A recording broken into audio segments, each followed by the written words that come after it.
The question was, when did I first get involved with electronic dance music?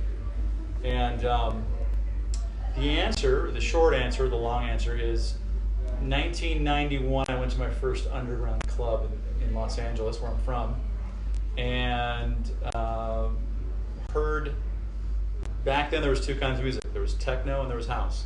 And heard this music that I fell in love with, and I've been doing it ever since. Been involved with dance music ever since 1991. That was a long time ago. Where's my favorite place in the world to play?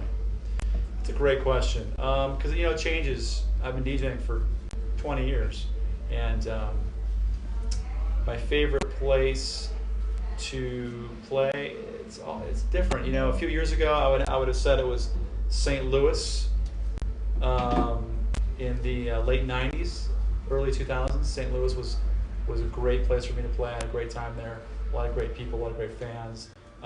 Lately, LA's been actually great, which is crazy because I'm from LA, and for a long time I wasn't playing a lot in LA, and it seems I'm playing a lot in LA now, and that's crazy. San Diego is always a lot of fun. When I first started producing music, I got my first keyboard when I was 13 years old, so I've been doing it a long time.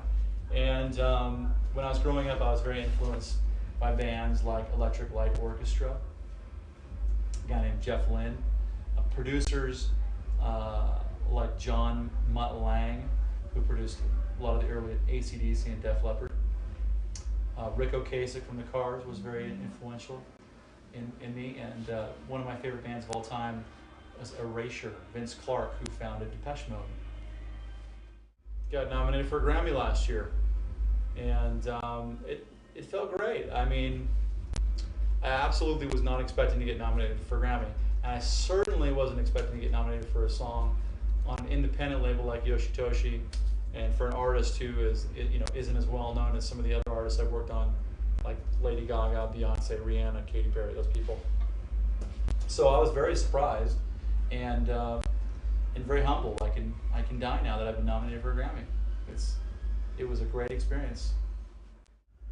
I don't enjoy listening to anything other than just pummeling dance music. No, that's not true. I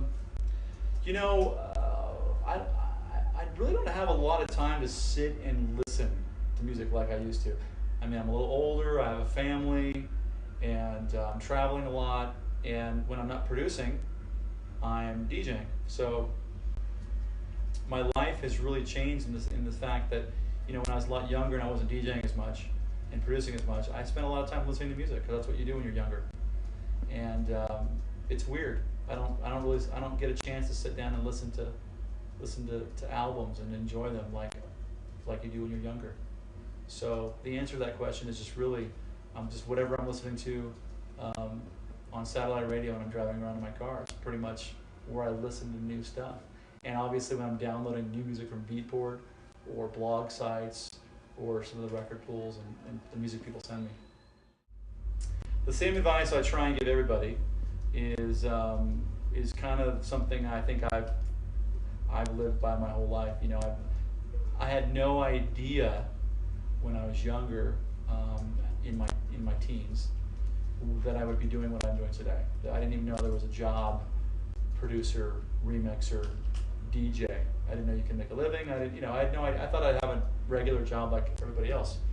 Well, obviously, I wanted to be in the record business, but I didn't know how to do that. So, my advice is to just, if you really, really, truly love what you do, making music, DJing, producing music, whatever it is, do it. Do it and stick. In 1999, I changed from Cubase to Pro Tools, and I've been on Pro Tools since. So that is my software, Pro Tools. If you don't know what that is, go to avid.com and check out Pro Tools. It's expensive, Pro Tools. And I could just add one more thing, and people always say, what would you recommend using? I wouldn't necessarily recommend using Pro Tools. Pro Tools, I use Pro Tools because I've been using it for a long time, number one. Number two is 99.9% of all the projects I get, from Katy Perry to Rihanna to Pussycat Dolls to Sting to Coldplay to everybody, U2, everybody, They're all on Pro Tools. All the music I get from them is on Pro Tools. So it's very easy for me to just take that and continue on Pro Tools. I could use Ableton, I could use Logic, Cubase, Nuendo. All these things are great. Whatever you learn and whatever you're able to use works. I can't say, I'm not going to sit here and say Pro Tools does things better than everybody else. I used to say that because it did. But today, lots of people are making lots of great stuff using Ableton, using Logic, using, less expensive software. So I've been playing Denver for a long time, and I've always played other festivals and other club events. I've never even been to Red Rocks, so it's a beautiful venue. Unfortunately, it was raining a minute ago. I think it's stopped raining, but it's a beautiful, once in a lifetime place to play. So I'm pretty excited.